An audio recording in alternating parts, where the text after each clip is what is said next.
Welcome to the Age of Becoming. My name is Susan McCulley, and I am delighted to be here today with Nathalie Pincham.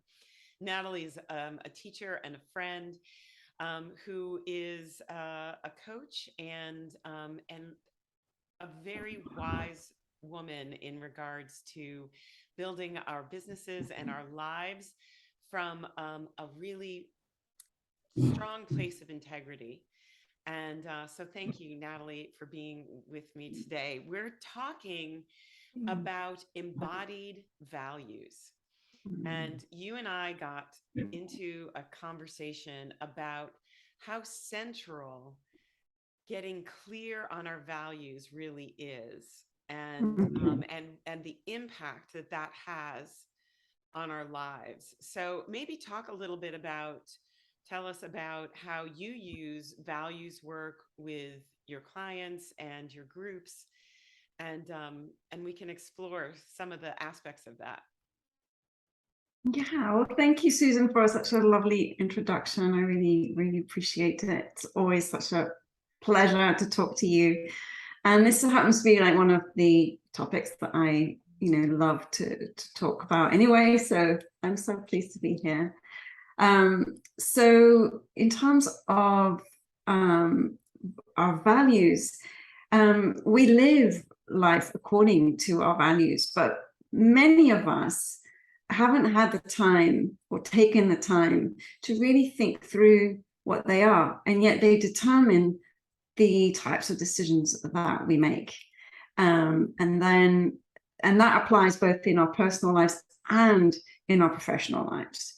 And so when we know what they are, it's actually incredibly empowering, because when you're faced with a tough decision or an adverse circumstance in your life, it allows you to just take a step back and really check which of the paths or which of the options ahead of you are really in line with your values. It really allows you to, it gives you extra clarity and confidence moving forward when you connect to them. Yeah.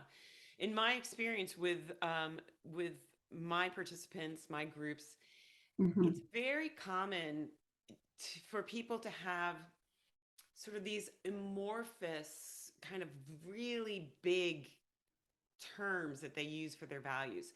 So things like love, or family, or things like that are wonderful things. Don't get me wrong. Of course. About family and love. However, they can be so big that they don't give the clarity that you're talking about here, right? That's true. And so Yeah. I often invite people, when they're talking about their values and they use these kind of big terms or overarching terms, to dig in a little bit. Do you find that? And tell me if that's something that you come across and how you navigate it, if it is. Yes, I mean, completely overlapping experience with that. And I, a value, having family and integrity as a value is foundational. And yes, these are really important values to have. But you're right, when we dig in and we start to look at more, being more specific, then another word might come up that's actually more helpful in terms of making these decisions, in terms of defining your boundaries in life as well. So it's very, very helpful to take the time to sort of find the right words. And so when I do this with my clients, I often give them, I have a workbook with, hundreds of words for them just to mull over and start to think, well, maybe, does this word is sort of connected to this word, but maybe this is the one that resonates most deeply with me. And so, with a business, for example, integrity is a really important value, but if you haven't got integrity, you shouldn't be in business anyway. So, take that as a, we've already agreed on that to start. So let's dig a bit deeper and let's think about what's one that actually fires you up and gets you going and makes you excited to show up every day. Right. And what integrity is to one person is very Yes, different than exactly. what it is for someone else. And I think that in my experience, I have really been spending the past couple of years doing what you're talking about, like starting with hundreds of words Mhm. and looking at, maybe 25 that that resonate with me, and then honing it down and getting more clear about it, and Mhm. also recognizing that um, it's an evolving practice, Yes, right? I mean, like, yes, so maybe a year or more ago, I had maybe 10 words that were mine. And then some yeah, stopped resonating as much, others came in. And so, yeah. I think that for me, I'm always checking in to see, are these words still, are these values still really supporting what I want to be doing in the world? Mhm. And, or are there any places where I might want to fill it in a little bit? Yeah. Yeah, Um, yeah, I think it's a great exercise to do periodically, is yeah. just to go back and revisit, because as we evolve, of course, these values are going to change depending on, what we're prioritizing in our lives at any one time. So Yeah. yeah, I think that's a Yeah. great idea. Yeah, absolutely. Um, and And I think that for me, one of the things that is helpful as I get more kind of granular with my values is Hmm. that when I'm faced with a choice or a decision, an opportunity, that I can, if I feel at all uncertain, or maybe even if I don't, but just like, let's just double check and make sure that this is in alignment with what I'm wanting to do.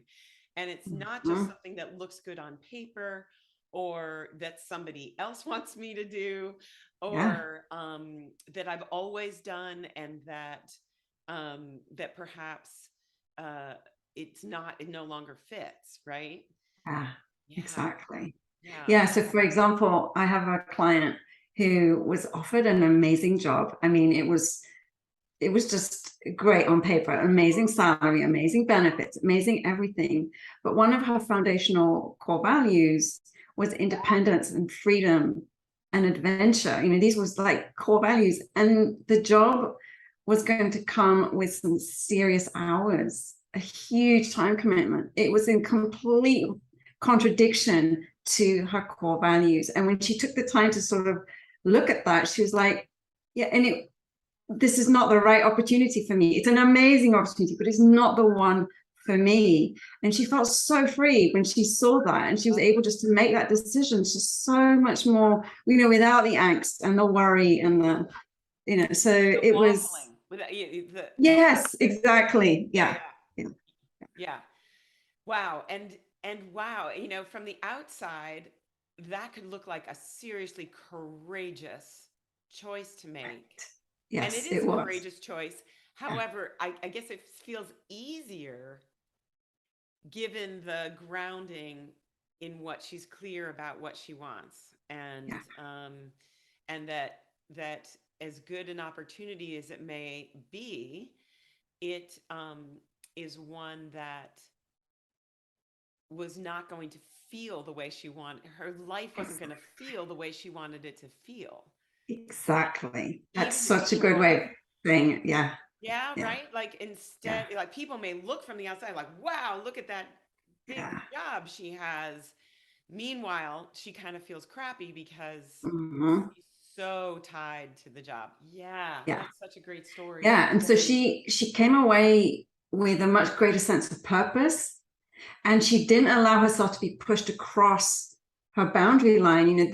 She created a boundary line by knowing that value by saying, you know what, I need to be free to travel 6 weeks a year. That is like, I have to have that in order to feel alive, to feel joyful, to feel connected, to feel the person I want to be right now.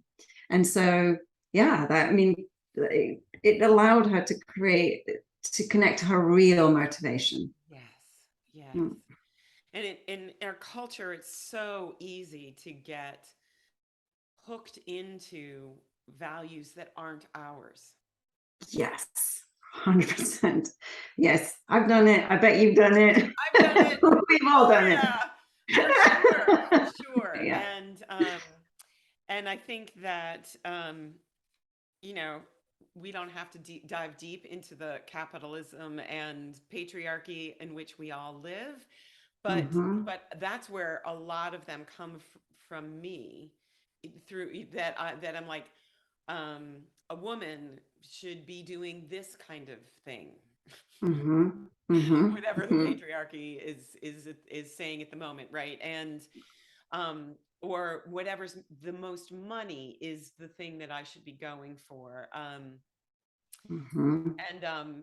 And sometimes those things fit and sometimes they don't. And it's important, I think, for us to invest in the clarity that comes from doing values work. Mm-hmm. Yeah. Yeah. So one of the things that you've talked to me about is that one of the benefits of having done values work is that when either difficult or stressful situations arise, that values can help us to maybe frame it differently or understand it differently. Talk a little bit about that and how that might work. Yeah. Okay. So when we really connect connect to our values, when we're faced with challenging circumstances in our lives or things that are happening that are stressful, it can actually help you reframe the stressful circumstance. So let's see if you can give me an example. Do you have something that's happening for you right now that you wish wasn't really happening? Why, yes, I do. Mhm. So I broke my foot a couple of months ago, and as a movement teacher and somebody for whom physicality is a big part of who I am and how I strive to live my life, and show up in the world, it's been very challenging to be Mhm. with it, to just Yeah, to be with it. And so yeah, absolutely. and it's, yeah. So what would you say? So that's my thing. Yeah, I don't want yes, my foot to be broken anymore. of course. Yeah, I mean, that's a terrible blow. It's a massive blow. And it's not just a circumstance, it's one that's almost challenging to your sense of self, to your Yeah. identity as a dancer, as a, someone who's prioritized movement. And so of course that's going to be horrible for you to have to deal with that. But let's see if we can look at your values right now, the ones that you've identified right now, and let's see if we can help use those to reframe a little bit this difficult circumstance. So can you give me one or two, or give me your core values that you've identified? Yeah. So the two that I'm working with most Mm-hmm. fully right now is embodied and embodiment, and wholeheartedness. Embodied and wholeheartedness. Oh, I love it. Yeah, sometimes I say just embodied wholeheartedness, right? Just like, because they feel connected to me. Yes, embodied wholeheartedness. Okay. And so when you think about this, this adverse circumstance of breaking your foot, in what ways would you say that that challenges the idea of embodied wholeheartedness? Right. So, so one of the things that can happen for me is that um, my resistance to what has happened makes me, first of all, quite clearly not wholeheartedly like behind what's going on, Right. and there can be a tendency to kind of disconnect, which is in my Yeah. like the opposite of being embodied. Yeah. Yeah. Yeah. So the adverse circumstance pulls you away from a way of being that you value deeply. So what would be a more empowering way of looking at this challenge that you have that could fit in the perspective of embodied wholeheartedness? What are some ways that maybe this does present some of that for you? Yeah. So I think, so what it feels like is I can embody the healing process and allow myself to be fully embodied in the choices I'm making, in regards to supporting my body as it heals. Yes. So I have been known in my day to push and to want things to go faster. But an embodied approach to this injury would be to allow it to be as it is and to really listen to sensation and to respond with care and compassion rather than override, rather than saying, don't be a wuss, go walk or do, like go do something that isn't really, I mean, that's not embodied. That is overriding what my body needs. So that's, and I think, I mean, and similarly, allowing myself to maybe wholeheartedly embrace the process of healing. Right. And say, this is different than when my foot is not broken. Like, my life is different, my days are different, the things that I'm doing are different. But if I can be wholehearted in the process of healing, that can allow me to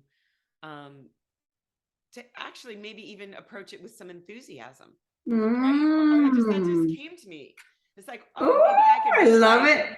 maybe I could be like, oh, I get to just sit and just ice my foot and just take care of it. Maybe do a meditation while I'm icing my foot and just allow myself to be fully in that, instead of sort of, I got to do this thing that I don't really want to do. And right. Yeah. Yes. And yes, I love it. Yes. Right. And how does that relate to your life purpose? Oh, wow. That's such a great question. I think, for me, I mean, as a teacher, and somebody who endeavors to be a support to other women, and in particular, I mean, my community is 50 plus women, and I think that for me, that allows me to show up and model showing up regardless of what the circumstances are, right? It's like, show up with embodied wholeheartedness. Exactly. No matter what's happening. And, and I think, that's really good. I think that one of the things that has struck me in my own values practice and tell me what you think about this, is one of the values that I played around with for a long time was health. Mm-hmm. Health, right. And I changed that to embodiment or embodied, Mm-hmm. in that health, she comes, health, she goes. Yes. Right? Exactly. The COVID, she comes, the COVID, she goes, right? Mm-hmm. The break Yeah. comes and then it heals. Yeah. And so what I found was that I wanted to have values that were a support to me no matter what the circumstance is. Mm-hmm. Yes, exactly. Yes, this is why it's so powerful to do this questioning work. Like, how can it be a supportive value that we hold? Right. Right. Mm-hmm. Right. And Yeah. I mean, and I could also see health could be something that changed as my circumstances changed. Exactly. But it's just an interesting aspect of that particular word, was one that I played around with as my circumstances were changing. But yeah. And how interesting also to connect it to our larger purpose. Mm-hmm. You know, so we have the specifics that are going on in our lives, the choices that we're making, and the things that we're saying yes and no to, and how we're spending our time and our resources. Yeah. However, I love what you're saying is to expand that even more and to say, how does that connect to how you want to show up in the world in a bigger context? Yeah. Exactly. Yes. And really, when we're talking about the work that we do, the relationships that we nurture, and the lives that we lead, that's an important through line from the values to that larger purpose. Yeah. Yeah. Exactly. Yeah. I mean, our behaviors ultimately reflect what we value. And so the more awareness we have around what we value, the more we can choose the behaviors that support us as opposed to undermine us. Right. Yeah. And it occurs to me that there have been times in my life where I, perhaps like your client, I was a little less wise than your client, that I found myself in jobs or relationships that looked good on paper. Me too. Yeah. And that at some point, I don't know, the image I always have is sort of like the gopher kind of popping up from the gopher hole.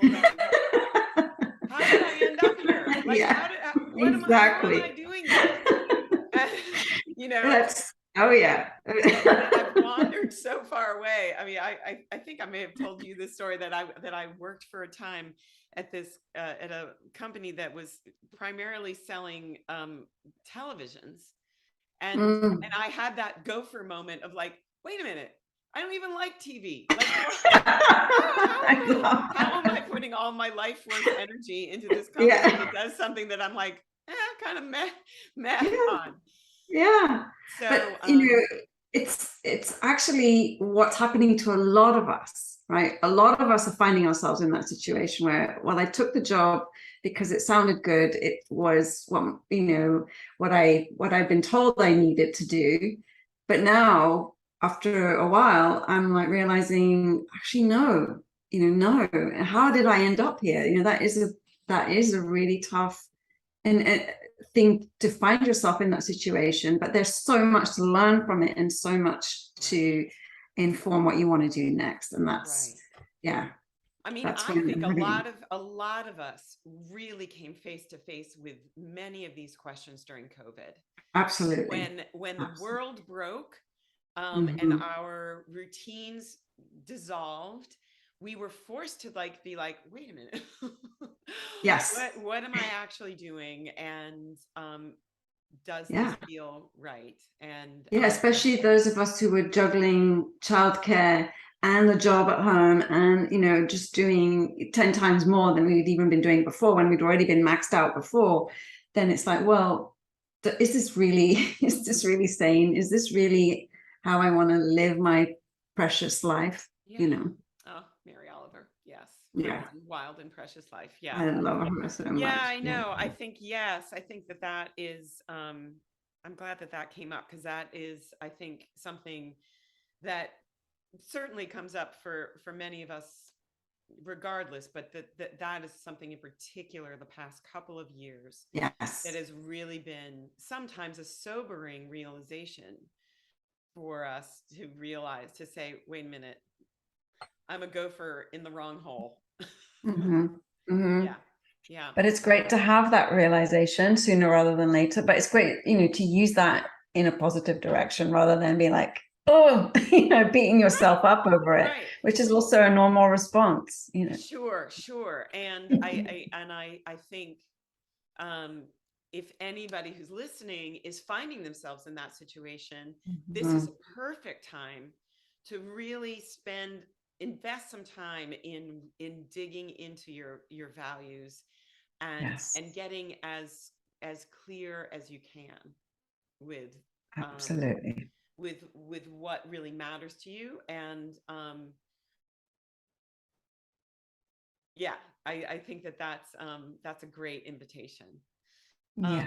And I think that in my own work, in the practices that I teach, one of the ways that we talk about values is alignment. Is how um, do I feel alignment in my physical body? And as I get more clear about what that feels like, I can start to recognize what alignment feels like in other aspects of my life. Yeah, I love Right. that. So, Yeah. I mean, it's all connected, as we know that that there is a sensation of physical alignment, and there's a sensation of like the big yes in the things that we're doing. And so I wondered if you're up for a little practice with me. Oh, yes. I love that. Yes. So this practice that I'm going to lead, I'm going to do it seated. Okay. As I mentioned, I have a broken foot, and I think I just as soon sit, but you can do it standing for sure. And I often do it standing. Okay. And so let's just do it, and then I'll talk a little bit about ways that we can use this. Okay. Do you want me to stand? Sorry? Should I stand? Oh, you can stand if you wanted. Sure. Okay. Yeah, that'd be good. All right. Yeah, that's great. That's great. So yeah, then we'd have examples of both. So so whichever posture you've decided to choose, if you're on your feet, let your feet come just about hips distance, a bit apart. So you could take your fist and put it between your big toes, and that gives you about your hip distance. Okay. And yeah, it's not as wide as you might think. Right? No, yeah. Yeah, right. I know, I find women, like, I say hip distance apart and they put their feet, I'm like, okay, I don't know what hips you're talking about, but yeah, your hips are actually right underneath your earlobes. So okay. I was always imagining it wider. Yeah. So if you're seated like I am, really just feel your sits bones. So just feeling that groundedness, and imagine that those are your feet. And if you're in a chair in which you could have your feet on the floor, you can also really ground there. And then just take a little wiggle, just wiggle around a little bit and just move in any way, and just let yourself settle. And whatever is your points of contact, whether it's feet or sits bones, dropping them down and then lifting through the crown of your head and feeling your alignment with your own verticality. So you might notice the back of your body lengthening. So many of us tend to either drop our chin, like, doing the texting head, or stand and look way up, and see if you can get your chin so it's parallel with the floor, and just feel that verticality. a word that sometimes helps in creating this sensation of alignment is dignity. So if you felt dignified, how would you stand? Right? Yeah. So this is your alignment, with your own dignity. And then give yourself just a little rock side to side. So just letting, if you're on your feet, just letting your weight shift a little bit side to side. I'm just shifting on my hips a little bit side to side. And here, imagine that your collarbones are really long, extending out to the side. And there's this sense of you taking up space and you connecting. So this is the alignment of connection. So your willingness to take up space. So many of us tend to make ourselves smaller, either intentionally, unconsciously, or consciously. You know, like how many times have I sat at like a cocktail party when I don't know anyone and like, how small can I make myself, right? But here we we have our dignity and we have our willingness, our courage to take up space and to connect. So this is this horizontal plane where from this dignified place, we can make connections with other people, right? And so feeling both the vertical and the horizontal. Yeah. And now give yourself a little bit of a rock back and forth. Yeah. So this is great. If you're on your feet, you can actually let your toes lightly lift off. Exactly. Your heels lightly lift off and feel yourself back and forth. And as you do this, pay particular attention to your back body. So imagine that from the back of your head, down your spine, and all the way behind you is this big, strong dinosaur tail. Or kangaroo tail if you're more into a marsupial rather than a reptile, right? You want to feel this long tail behind you. And this tail behind you represents all of your experience, all of your past work, all of your past relationships, everything that's come behind you is right behind you, supporting you, holding you up, allowing you to move forward from the strength and the support of your past. Yeah. Oh, wow. Right? I love that. And so again, you know, many of us tend to be forward leaning. We tend to be excited about what's happening, but we disconnect from the past. We disconnect from our experience. And what I'm inviting here is to connect with the alignment of past and what of now. Yeah, past and future, what I'm going to step into. And so feeling this front back. So let's just feel it all three again. So we've got the dignity of our presence in the world and the verticality of our bodies. We've got the connection, the courage to take up space on the horizontal plane. And then we've got our support of everything we've ever done behind us, holding us up and propelling us forward. Yeah. I feel about 5 inches taller. What? I feel about 5 inches taller. Yes, right?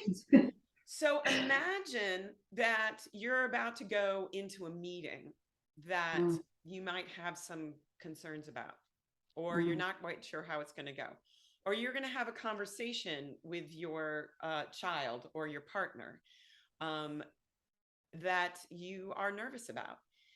This is a practice that you can do anytime to align yourself with dignity, connection, and support, and allows you to step into whatever is in front of you with this connection to your alignment. And it's so helpful to give you the resources that you need to stay aligned as you are navigating whatever it is you're navigating. Yeah. Yeah. Well done. All right. Thank you for doing the standing. Can you, Yeah. do you anything you want to share about what you noticed when you did that? Just I've really felt that sort of integrity, right? Physical and emotional alignment, and yeah, it felt really good. Yeah, that is an exercise that I want to give a credit where it's due, is the work of Richard Strozzi Heckler. He was a somatic coach and who worked with enormous organizations, both the military and big companies, and connecting leadership to this physical sensation. And whether or not you consider yourself a leader, I find this to be just such a helpful practice. Yeah. And we did it, I don't know, we did it in just a couple of minutes, but you can do this in 5 seconds, right? Right. Yeah. Right? Just like you can just, if you start to feel yourself wobbling and like, I'm about to say yes to something I don't want to say yes to, right? Yes. Then it's a wonderful tool. And I would love to hear how, if any listeners who did it along with us, what you noticed and how you think it might be of help to you. Yeah. Oh yes. Yeah. I'd love to hear that. Which brings me to you and I are really coming at these approach to values from a little bit of a different. I'm much coming at it from a more physical perspective, but we both are interested in sharing more about how to get clear about values, how to embody alignment, and so we are interested in creating a workshop for people who would like to dive more deeply into this practice, who would like a little support, perhaps some exercises, some things that can apply to that. And so below this recording, you will find a sign up for getting on the wait list for our workshop, Embodied Values in Your Life and Work. Anything you want to say, or expound, please, on what? No, I think it's an amazing thing to be able to do with some support, and having the opportunity to brainstorm and think through and then experience the physicality and the shifts in thinking that can come from this. It's actually very, very powerful. And it really, the question starts to get really juicy when you start to think about, what does it mean to live fully in alignment? Yeah. And, even though we are both coming from different places, we really have a lot of similarity in terms of, the intention and the spiritual connection to this sense of, what it really means to embody the things that we value most. Yeah. And the other thing that I really encourage people, even if you've done values work already, this can be an opportunity to refine. As we were talking about, this is an organic thing. This is always evolving and always changing. And so that's one invitation, is even if you feel pretty solid in your values, you may find some benefit there. I also find it to be such a great thing to do in community with others. I've often had conversations with people and go, oh, I hadn't thought of that. Or the way that they say something, it's like, that really resonates with me. And I wouldn't have come up with that on my own. And so doing these things together is both supportive and also invites us to spark each other. Yes, With exactly. our own Yeah. own experiences. Yeah. Yeah. Yeah. So signing up below, it's no commitment. There's no, you're not signing your life away. It's just getting you will get information when we set up the workshop, and be the first to hear about what and when and how we're doing it. And we'd love to hear from you. And Yes. feel free. I also, below you'll find contact information for both Natalie and me. And so if you have questions or concerns or wonderings, please reach out to us. Yeah, We please look share. forward- Yeah, I always love to hear from you. It's what I live for. Blow up our inboxes, I say. And we'd also love to hear if there is a particular value that has really been supportive to you, and you want to share that. We'd love to hear that too. Definitely. Yeah. Anything? All right. What have I forgotten to ask you, Natalie? Anything you want to say about any of this that I've left out? I don't think you've left anything out, but I do want to say that even if you get into exploring your values on your own or with us or however you do it, I just want to encourage you to have fun with it. It's great to just play with it, stick a bunch of words on post-it notes and play around with it. It's just not making it too heavy and serious, I think is also really helpful, which is why doing it in a group setting is so fun as well. But yeah, however you do it, have fun. I love that. I love that so much. I'm a big fan of magic markers. And so I have like all of my lists in different colors, and yeah. I love that. So I'm much. a stationary freak. Yeah. Fanatic. Natalie, thank you so much. It is always a pleasure to speak with you. And I'm excited to continue this exploration together. Me too. And until next time, breathe deep, shine bright, and show up. Thank you, Susan.